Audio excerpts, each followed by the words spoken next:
संकट चौथ व्रत कथा। एक बार की बात है, एक राज्य में एक राजा रहते थे। राजा बड़े ही प्रजा प्रेमी और सबका भला चाहने वाले थे। उनके राज्य में परिवार और प्रजा को किसी तरह की कोई कमी नहीं थी। सब लोग बहुत ही खुशहाल और सुख शांति से रहते थे। लेकिन राजा को हमेशा एक चिंता सताती रहती थी, क्योंकि उस राजा और रानी की कोई संतान नहीं थी। एक दिन राजा सुबह सवेरे शहर पर निकले। तब एक औरत अपने घर पर झाड़ू लगा रही थी। राजा को देखकर वह बोली, हे भगवान, आज सुबह सवेरे कैसे वंशहीन आदमी का चेहरा देख लिया है। आज का दिन तो बहुत ही खराब जाएगा। राजा ने यह बात सुनी और अनसुनी करके अपने महल की ओर चल दिया। राजा पूरे दिन इस घटना को याद करके दुखी और परेशान हो गया। रात के भोजन के समय जब उसकी रानी ने उसकी चिंता का कारण पूछा तो उन्होंने कुछ नहीं कहकर बात को टाल दिया। लेकिन जब रानी के बहुत बार पूछने पर, राजा जी आपको क्या चिंता सता रही है, आपको किस बात की परेशानी है, तो राजा ने अपनी रानी को सुबह वाली घटनाक्रम बता दी। राजा की बात सुनकर रानी को बहुत दुख हुआ। वह अपनी प्रजा की देखभाल में कोई कमी नहीं रखती थी, लेकिन फिर भी उनको संतान न होने की वजह से लोग उनका चेहरा देखना अशुभ मानते थे। राजा की परेशानी की वजह से रानी भी चिंता में आ गई थी। यही बात रानी की एक विश्वास दासी ने पूछ ली। रानी साहिबा, आपको चिंता का क्या कारण है? वह क्या चीज़ है जो आपको परेशान कर रही है? रानी ने उसका टालना चाहा, लेकिन दासी के बहुत आग्रह करने पर रानी ने अपनी सेविका को राजा के साथ सुबह जो कुछ हुआ वह सब सुना दिया। इस बात पर रानी की सेविका ने उन्हें विश्वास दिलाया कि आप मेरी बात मानो, जैसा मैं कहूँ वैसा ही करना। इस पर रानी ने अपनी दासी की बात मान ली। रानी की दासी ने अगले दिन पूरे राज्य में मुनादी फिरवा दी कि रानी गर्भवती हो गई है। इस पर राजा ने बहुत खुश होकर ढेर सारे उपहार दिए, और जब राजा रानी से मिलने गए तो दासी ने उन्हें रोकते हुए कहा, आप जब तक रानी के बालक नहीं होगा तब तक उनके कक्ष में प्रवेश नहीं करेंगे। राजा के बहुत मनाने पर भी रानी नहीं मानी और राजा को वहां से रवाना हो गए। रानी बैठी बैठी परेशान हो रही थी। अपनी दासी के कहने पर रानी ने राजा से ही नहीं बल्कि पूरी प्रजा से झूठ बोला था कि वह गर्भवती है। धीरे धीरे करते करते 9 महीने पूरे हो गए। अब रानी को दिन रात चिंता सताने लगी। रानी बड़ी मुश्किल में फंस गई थी, क्योंकि उसे पता नहीं था कि राजा कभी भी आकर उनसे पूछ सकते हैं कि बताओ हमारा बालक कहाँ है। तब रानी राजा को क्या जवाब देगी? रानी ने यहाँ अपनी दुविधा अपनी दासी को कह सुनाई, लेकिन दासी ने उन्हें कहा कि आप निश्चित होकर मेरा विश्वास करें। तब दासी ने पूरे राज्य में यह मुनादी फिरवा दी कि रानी ने एक बहुत ही सुंदर पुत्र को जन्म दिया है। यह सुनकर राज्य में सभी लोग बहुत प्रसन्न हुए। जब राजा अपने पुत्र को देखने के लिए रानी के कमरे में गए तो दासी ने उन्हें दरवाजे पर ही रोक दिया और कहा कि हे महाराज, जब आपने इतनी प्रतीक्षा की है तो थोड़ी प्रतीक्षा और कर लीजिए। अब आप अपने पुत्र का मुंह कुछ समय बाद ही देखेगा। दासी ने फिर नगर में मुनादी फिरवा दी कि राजकुमार का नामकरण संस्कार हो गया है। फिर कुछ समय बीतने के बाद उसने यह मुनादी फिरवा दी कि राजकुमार का मुंडन संस्कार भी हो गया है। राजा से अब नहीं रहा गया। राजा रानी के कक्ष में रानी से मिलने के लिए गए। दासी ने उन्हें दरवाजे पर रोककर बोला, हे महाराज, अभी अपने पुत्र का मुंह देखना आपके लिए अशुभ संकेत है, इसलिए आप अपने पुत्र को सिर्फ तभी देख पाएंगे जब वह 12 वर्ष तक हो जाएगा, अर्थात जब उसकी उम्र 12 वर्ष हो जाएगी तब हम उसका विवाह करेंगे। अब आप अपने पुत्र का मुंह उसके विवाह मंडप पर ही देखेगा। यह कहकर दासी ने रानी का कमरा अंदर से बंद कर दिया। धीरे धीरे समय बीतता गया और 12 वर्ष पूरे हो गए। 12 वर्ष पूरे होने पर दासी ने अपने राजा से कहा, हे महाराज, अब आपका पुत्र 12 वर्ष का हो गया है। अब आप इसके लिए कोई वधू ढूंढना शुरू कर दीजिए और शादी की तैयारी करवाना भी शुरू कर दीजिए। राजा ने अपने पुत्र के लिए दूर देश से एक बहुत ही सुंदर राजकुमारी से अपने पुत्र का विवाह तय कर दिया। राज्य में राजकुमार की शादी की तैयारी बहुत धूमधाम से चलने लगी। दूसरी तरफ दासी ने 1.25 मन चावल का आटा मंगवाया।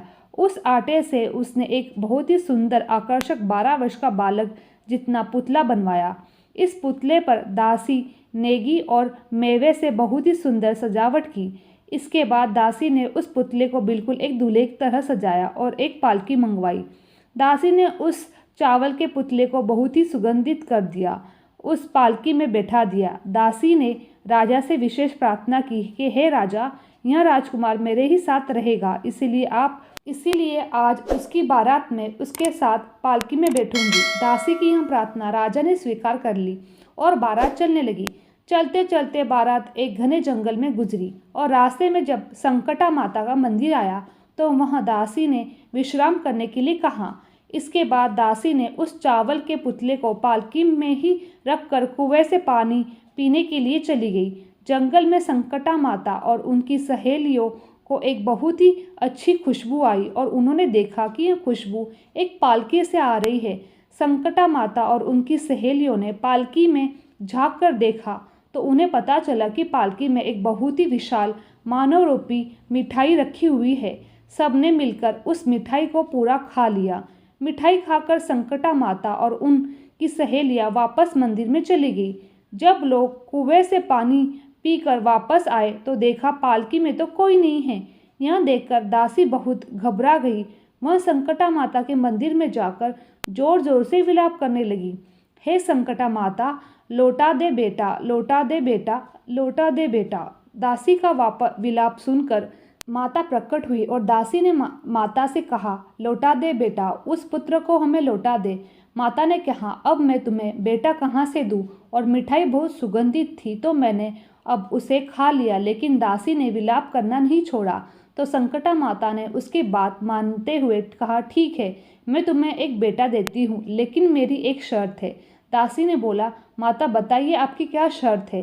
संकटा माता ने कहा कि तुम्हें एक बेटा ज़रूर दूंगी, लेकिन 24 घंटे के अंदर मैं अपना बेटा वापस ले लूँगी। दासी ने माता की बात मान ली और संकटा माता ने अपने चमत्कार से दासी को एक बहुत ही सुंदर 12 वर्ष का बेटा दिया। इतना अप्रतिम सुंदर बालक देखकर दासी तो आश्चर्यचकित हो गई। बालक को पालकी में बिठाकर जब वहाँ विवाह स्थल पर पहुंची, राजकुमार को चौकी में बिठाया गया। तब दासी ने राजा से कहा, हे महाराज, आप अपने पुत्र का चेहरा देख सकते हैं। तब राजा अपने राजकुमार के पास गया तो अपने बेटे को इतना सुंदर और भव्य रूप देखकर आश्चर्यचकित रह गया। तब राजा ने कहा कि बालक इतना सुंदर है, उसकी वजह आप मुझसे इतने वर्ष तक इसके पास नहीं आने दिया, लेकिन अब मैं अपने पुत्र को जी भर देख सकता हूँ। राजकुमार का विवाह धूमधाम से संपन्न हुआ और सभी लोग वापस अपने राज्य आ गए। दासी ने रानी को अपने बेटे और बहू की आरती उतारने के लिए दरवाजे पर बुलाया, लेकिन रानी तो डर के मारे अपने कक्ष में काँप रही थी कि असल में उसका कोई पुत्र तो है ही नहीं। यह बात जब राजा को पता चलेगी तो राजा उसे गुस्से में आकर भयंकर दंड देंगे। लेकिन दासी के बार बार बुलाने पर रानी ने जब खिड़की से बाहर देखा, सच में एक बहुत ही सुंदर राजकुमार और राजकुमारी को अपने दरवाजे पर खड़ा पाया। रानी पूजा की थाली लेकर बाहर आई, अपने बेटे को घर में अंदर प्रवेश दिलाया। दासी की चिंता बढ़ गई जब उसे संकटा माता की बात याद आई तो दासी ने एक युक्ति लगाई और रानी से जाकर कही कि कल हम बहू की मुंह दिखाई की रस्म का आयोजन करेंगे, तो राज्य की सभी औरतों को निमंत्रण देना है। रानी ने कहा, ठीक है। अगले दिन सुबह राज्य में सारी औरतें राजमहल के सामने इकट्ठा होने लगी। दासी ने बहू को खूब अच्छे से समझाया कि तुम्हें हर स्त्री के पैर छूने हैं, चाहे वह स्त्री किसी भी वर्ग और किसी भी जाति की क्यों न हो। तुम्हें हर स्त्री को पैर छूना है, तब तक छूना है जब तक वह स्त्री तुम्हें अखंड सौभाग्यवती का आशीर्वाद न दे, तब तक तुम किसी के पैर मत छोड़ना। बहू ने ऐसा ही किया। उसने सारी औरतों के पैर छुए। सबने सौभाग्यवती भव, पुत्रवती भव का आशीर्वाद दिया। लेकिन देखा कि दूर एक पेड़ के नीचे एक बूढ़ी औरत बहुत ही मैले कपड़े पहनकर चुपचाप बैठी है। उसके पास भी गई, उसके पैर छूकर आशीर्वाद लेने की कोशिश की। तब उस मैया ने बहू को सुखी रहने का, खुश रहने का आशीर्वाद दिया। लेकिन बहू ने तभी बुढ़िया माई के पैर नहीं छोड़े और परेशान होकर बुढ़िया माई के मुंह से अचानक निकल गया, अखंड सौभाग्यवती भव, पुत्रवती भव। इतना कहते ही दासी वहां भागते भागते आई और बूढ़ी मैया से बोली, हे माता, हमने आपको पहचान लिया है। अब आप अपना बेटा वापस नहीं ले जा सकती, क्योंकि आपने हमारी बहू को अखंड सौभाग्यवती भव का आशीर्वाद दिया है, पुत्रवती होने का आशीर्वाद दिया है। अगर आप हमारा बेटा ले जाओगी तो बहू अखंड सौभाग्यवती कैसे रहेगी? यह सुनकर संकटा माता रानी हंसने लगी और कहने लगी, तुम बहुत चतुर हो, आज तुमने हमें हरा दिया। और संकटा माता ने उन्हें आशीर्वाद देकर वहां से अंतर्धान हो गई। इस प्रकार दासी ने रानी की बहू सभी सुख समृद्धि से रहने लगे। हे माता रानी, जिस प्रकार आपने रानी को पुत्र दिया, उसके संकट को दूर किया, दासी की प्रार्थना सुनकर उसके संकट को पूरा किया, उसी प्रकार आप इस कथा को सुनने वाले, कहने वाले तथा हुकारा भरने वाले संकट को सबके दूर करना। प्रेम से बोलिए संकटा माता की जय। जय हो संकटा माता की जय। संकटा माता की दूसरी कहानी। एक साहूकार और साहूकारनी थे। वह धर्म पुण्यों को नहीं मानते थे, इसके कारण उनके कोई बच्चा नहीं था। एक दिन साहूकारनी पड़ोसी के घर गई। उस दिन संकट चौथ था। वहाँ पड़ोसन संकट चौथ की पूजा कर रही थी और कहानी सुन रही थी। साहूकारनी ने पड़ोसन से पूछा, तुम क्या कर रही हो? तब पड़ोसन बोली, आज चौथ का व्रत है, इसीलिए कहानी सुना रही हूँ। तब साहूकारनी बोली, चौथ के व्रत को क्या करना होता है? तब पड़ोसन बोली, इसे करने से अन्न, धन, सुहाग, पुत्र सब मिलता है। तब साहूकारनी ने कहा, यदि मेरा गर्भ रह जाए तो मैं 1.25 सेर तिलकुटा करूंगी और चौथ का व्रत करूंगी। श्री गणेश भगवान की कृपा से साहूकारनी के गर्भ में बच्चा रह गया तो वह बोली, मेरे लड़का हो जाएगा तो मैं 2.5 सेर का तिलकुटा करूंगी। कुछ दिन बाद उसको लड़का हो गया तो वह बोली, हे चौथ माता, मेरे बेटे का विवाह हो जाएगा तो मैं 5.25 सेर का तिलकुटा करूंगी। कुछ वर्षों बाद उसके बेटे का विवाह तय हो गया। उसका बेटा विवाह करने चला गया, लेकिन उस साहूकारनी ने तिलकुटा नहीं किया। इस कारण चौथ देव क्रोधित हो गए। उन्होंने फेरों से उसके बेटे को उठाकर पीपल के पेड़ पर बिठा दिया। सभी वर को खोजने लगे पर वो नहीं मिला। हताश होकर सभी लोग अपने अपने घर को लौट गए।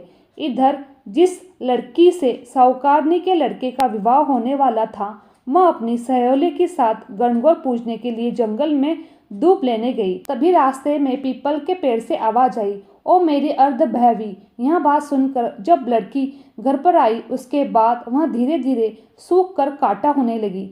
एक दिन लड़की की माँ ने पूछा, मैं तुम्हें अच्छा खिलाती हूँ, अच्छा पहनाती हूँ, फिर भी तू सूखती जा रही है, ऐसा क्यों?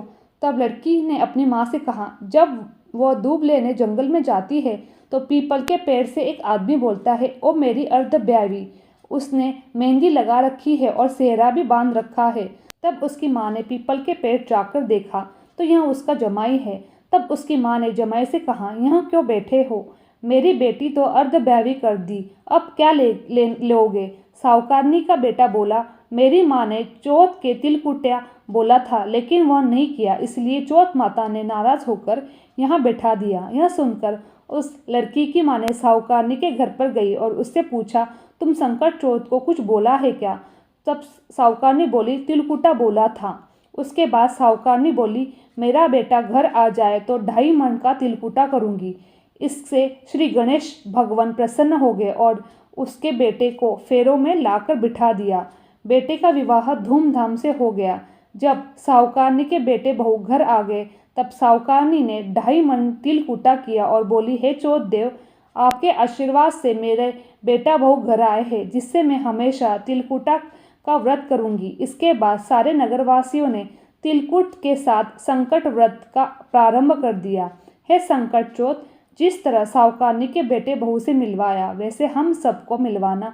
इस कथा को कहने वाले को, सुनने वाले को बोलो संकट चौथ की जय, श्री गणेश देव की जय। एक शहर में देवरानी जेठानी रहती थी। जेठानी अमीर थी और देवरानी गरीब थी। देवरानी गणेश जी की भक्त थी। देवरानी का पति जंगल से लकड़ी काटकर बेचता था, अक्सर बीमार रहता था। देवरानी जेठानी के घर का सारा काम करती थी और बदले में जेठानी बचा हुआ पुराने कपड़े उसको दे देती थी। इसी से देवरानी का घर परिवार चल रहा था। माघ महीने में देवरानी ने तिल चौथ का व्रत किया। 5 आने का तिल गुड़ लाकर तिलकुटा बनवाया। पूजा करके तिल चौथ की कथा और कहानी सुनी और तिलकुटा छीके में रख दिया और सोचा चांद उगने पर पहले तिलकुटा और उसके बाद ही कुछ खाऊंगी। कथा सुनकर वह जेठानी के यहाँ चली गई। खाना बनाकर जेठानी के बच्चे से खाना खाने को कहा तो बच्चे बोले, माँ ने तो व्रत किया है और माँ भूखी है, जब माँ खाना खाएगी तभी हम खाएंगे। जेठ जी को पूछा खाने के लिए तो जेठ जी बोले, मैं अकेले नहीं खाऊंगा, जब चांद निकलेगा तब सभी साथ में बैठ के खाएंगे। जेठानी ने उसे कहा कि आज किसी ने अभी तक खाना नहीं खाया है, तुम्हें कैसे दे दूँ? तुम सुबह सवेरे बचा हुआ खाना ले जाना। देवरानी के घर पर पति और बच्चे आस लगाए बैठे थे कि आज तो त्योहार है, इसलिए कुछ पकवान खाने के लिए मिलेंगे। परंतु जब बच्चों को पता चला कि आज तो रोटी भी नहीं मिलेगी तो बच्चे रोने लगे। उसके पति को बहुत गुस्सा आया, कहने लगा कि सारा दिन काम करने पर भी 2 रोटी नहीं ला सकती, काम क्यों करती हो? पति ने गुस्से में आकर पत्नी को कपड़े के धोबन से मारा। धोना हाथ से छूट गया तो पाटे से मारा। वह बेचारी गणेश जी को याद करते हुए रोते रोते पानी पीकर सो गई। उस दिन गणेश जी देवरानी के सपने में आकर कहने लगे, धोबने मारी, पाटे मारी, सो रही है, जाग रही है या सो रही है? वह बोली, कुछ सो रही हूँ, कुछ जाग रही हूँ। गणेश जी बोले, भूख लगी है, कुछ खाने को दो। देवरानी बोली, क्या दूँ, मेरे घर अन्न का एक दाना भी नहीं है। जेठानी ने आज बच्चों को खाना नहीं दिया और किसी को खाना नहीं दिया तो मुझे भी नहीं मिला। पूजा का बचा हुआ तिलकुटा छीके में पड़ा है, वहीं खा लो। तिलकुटा खाने के बाद गणेश जी बोले, धोबने मारी, पाटे मारी, निमटाई लगी है, कहाँ निमटे? वहाँ बोली, यहाँ पर घर है, जहाँ पे आपको निमटना है निमट लो। फिर गणेश जी बच्चे की तरह बोले, अब मैं कहाँ पहुँचूँ? नींद में मग्न देवरानी को बहुत गुस्सा आया, अब मेरे को तंग किए जा रहे हो। सो बोली, मेरे सर पर पहुँचो। और कहाँ पहुँचोगे? सुबह जब देवरानी उठी तो यह देखकर हैरान हो गई कि पूरा घर हीरे मोतियों से जगमगा रहा है। सिर पर जहाँ विनायक जी ने पहुँच कर गए थे वहाँ हीरे के टीके बिंदियाँ चमक रही थी। उस दिन देवरानी जेठानी के यहाँ काम करने नहीं गई। बड़ी देर तक राह देखने के बाद जेठानी ने बच्चों को देवरानी को बुलाने के लिए भेजा। जेठानी ने सोचा कल खाना नहीं दिया इसलिए शायद देवरानी बुरा मान गई है। बच्चे बुलाने के लिए गए, बोले, चाची चलो, माँ ने बुलाया है, सारा काम पड़ा है। देवरानी ने जवाब दिया, अब उसकी ज़रूरत नहीं है, घर में सब भरपूर है, गणेश जी का आशीष है। बच्चों ने जाकर माँ को बताया कि चाची का घर तो पूरा घर हीरे मोतियों से जगमगा रहा है। जेठानी दौड़ती हुई देवरानी के पास आई, पूछा कि यह सब कैसे हुआ। देवरानी ने उसको जो साथ हुआ था वह सब कह डाला। घर लौटकर जेठानी अपने पति से कहा, आप मुझे धोबने और पाटे से मारो। उसका पति बोला कि भली मानस, मैंने कभी तुम पर हाथ नहीं उठाया, मैं तुम्हें धोबने और पाटे से कैसे मार सकता हूँ? वह नहीं मानी, जिद करने लगी। मजबूरन पति को उसको मारना पड़ा। उसने ढेर सारा घी डालकर चूरमा बनाया और छीके में रखकर सो गई। रात को चौथ विनायक जी सपने में आए, कहने लगे, भूख लगी है, क्या खाऊं? जेठानी ने कहा, हे गणेश जी महाराज, मेरी देवरानी के यहाँ तो आपने सूखा तिलकुटा खाया है, घी का चूरमा बनाकर आपके लिए छीके में रखा है, फल और मेवे भी रखे हैं, चाहे तो खा लीजिए। बाल स्वरूप में गणेश जी बोले, अब निमटने कहाँ जाऊँ? जेठानी बोली, उसके यहाँ तो टूटी फूटी झोपड़ी थी, मेरे यहाँ तो कंचन के महल है, चाहे वहाँ निमट लो। फिर गणेश जी ने पूछा, अब पोछूं कहाँ? जेठानी बोली, मेरे ललाट पर बिंदी सी लगाकर पोछ लो। धन की भूखी जेठानी सुबह जल्दी उठी, सोचा घर में हीरे जवाहरात से भरा होगा। देखा तो घर पूरे गंदगी से फैला हुआ था, बहुत तेज बदबू भी आ रही थी, उसके सर पर भी बहुत सी गंदगी लग रही थी। उसने कहा, हे गणेश जी महाराज, आपने ये क्या किया? मुझसे रूठे और देवरानी पर टूटे। जेठानी ने घर की सफाई करने की बहुत कोशिश की, परंतु गंदगी ज़्यादा फैलती गई। जेठानी के पति को मालूम हुआ तो वह भी बहुत गुस्सा हुआ, बोला, इतना सब कुछ था फिर भी तेरा मन नहीं भरा। परेशान होकर चौथ के गणेश जी से मदद की विनती करने लगी। गणेश जी ने कहा, देवरानी से जलन के कारण तूने जो जो किया था वह उसी का फल है, अब तू अपने धन में से आधा धन उसे दे दे, तभी ये सब साफ होगा। उसने आधा धन बांट दिया, किंतु मोहरों से बड़ा एक हांडी चूल्हे के नीचे गाड़ रही थी। उसने सोचा किसी को पता नहीं चलेगा, उसने उस धन को नहीं बांटा। उसने कहा, हे गणेश जी, अब तो अपना यह यह बिखराव समेटो। वे बोले, पहले चूल्हे के नीचे गाड़ी हुई मोहरों की हांडी सहित और ताक में रखी सुई के भी 2 हिस्से कर। इस प्रकार श्री गणेश जी ने बाल स्वरूप में आकर सुई जैसी छोटी सी चीज का भी बंटवारा किया, अपनी माया समेटी। हे गणेश जी महाराज, जैसी आपने देवरानी की कृपा बरसाई वैसे सब पर करना। कहानी कहने वाले को, सुनने वाले को, उकारा भरने वाले को सब पर कृपा करना, किंतु जेठानी को जैसी सजा दी वैसे किसी को मत देना। एक बार महादेव जी पार्वती सहित नर्मदा तट पर गए थे। वहां एक सुंदर स्थान पर पार्वती ने महादेव जी से कहा कि अपन साथ में चौपड़ खेलते हैं, इच्छा व्यक्त की। तब शिव जी ने कहा, हमारी हार जीत का साक्षी कौन होगा? पार्वती ने तत्काल वहीं घास की तिनके बिटोर कर एक पुतला बनाया और उसमें प्राण प्रतिष्ठा करके उसको कहा, बेटा हम चौपड़ खेल रहे हैं, किंतु यहाँ हार जीत की साक्षी कोई नहीं है। खेल के अंत में तुम हमारी हार जीत के साक्षी होकर बताना कि हम में से कौन जीता कौन हारा। खेल आरंभ हुआ। देवयोग से 3 बार पार्वती जी जीती। अंत बालक ने हार जीत का निर्णय कराया तो उसने महादेव जी को विजयी बताया। परिणाम मत पार्वती क्रोध में होकर उसे एक पांव से लंगड़ा होने और वहां के कीचड़ में पड़ा रहकर दुख भोगने का शाप दे दिया। बालक ने विनम्रतापूर्वक कहा, माता मुझसे अज्ञानवश ऐसा हो गया है, मैंने किसी कुटिलता या द्वेष के कारण ऐसा नहीं किया है, मुझे क्षमा करे तथा शाप से मुक्ति का उपाय बताए। तब ममता रूपी माँ को उस पर दया आ गई और वह बोली, यह नाग कन्याएं गणेश पूजन के लिए आएगी, उनके उपदेश से तुम गणेश व्रत करके मुझे प्राप्त करोगे। इतना कहकर वे कैलाश पर्वत पर चले गए। 1 वर्ष बाद वहां श्रावण में नाग कन्याएं गणेश पूजन के लिए आई। नाग कन्याएं ने गणेश व्रत करके उस बालक को भी व्रत की विधि बतलाई। तब पश्चात बालक ने 12 दिन तक गणेश जी का व्रत किया। तब गणेश जी ने उसे दर्शन देकर कहा, मैं तुम्हारे व्रत से प्रसन्न हूँ, मनवांछित फल मांग लो। बालक ने बोला, भगवान मेरे पाँव में इतनी शक्ति दे दो कि मैं कैलाश पर्वत पर अपने माता पिता के पास पहुँच सकूँ और वे मुझ पर प्रसन्न हो जाए। गणेश जी ने तथास्तु कहकर अंतर्धान हो गए। बालक भगवान शिव के चरणों में जाकर पहुंच गया। शिव जी ने उसको वहां तक पहुंचने का साधन के बारे में पूछा। तब बालक ने सारी कथा सुनाई। उधर उसी दिन अप्रसन्न होकर पार्वती शिव जी से विमुख होकर चली गई। तत्पुरांत भगवान शंकर ने भी बालक की तरह 21 दिन पर्यंत गणेश का व्रत किया, जिसके प्रभाव से पार्वती जी के मन में स्वयं महादेव जी से मिलने की इच्छा जागृत हुई।